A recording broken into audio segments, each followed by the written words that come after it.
5 মে মহান দার্শনিক কার্ল মার্কসের 208তম জন্মদিন। যথাযথ মর্যাদার সাথে দিনটি পালন করা হয় সিপিআইএম রাজ্য কার্যালয়ে। উপস্থিত ছিলেন সিপিআইএম নেতৃত্ব নারায়ণ কর, প্রাক্তন মন্ত্রী রতন ভৌমিক সহ অন্যান্যরা।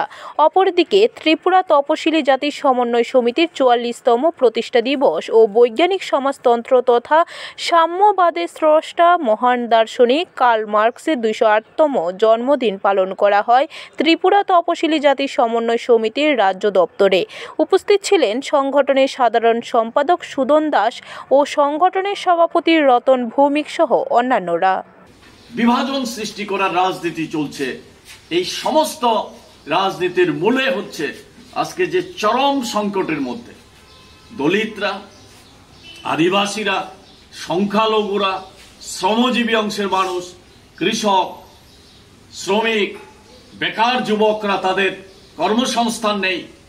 সেই লড়াইয়ে যত বেশি ঐক্যবদ্ধ হচ্ছে, এই লড়াইকে বিভাজন সৃষ্টি করার জন্য হিন্দুত্ববাদকে সামনে আনছে, বর্ণবাদী ভিত্তিতে আক্রমণ সংগঠিত করছে। ব্যুরো রিপোর্ট, খবর ত্রিপুরা।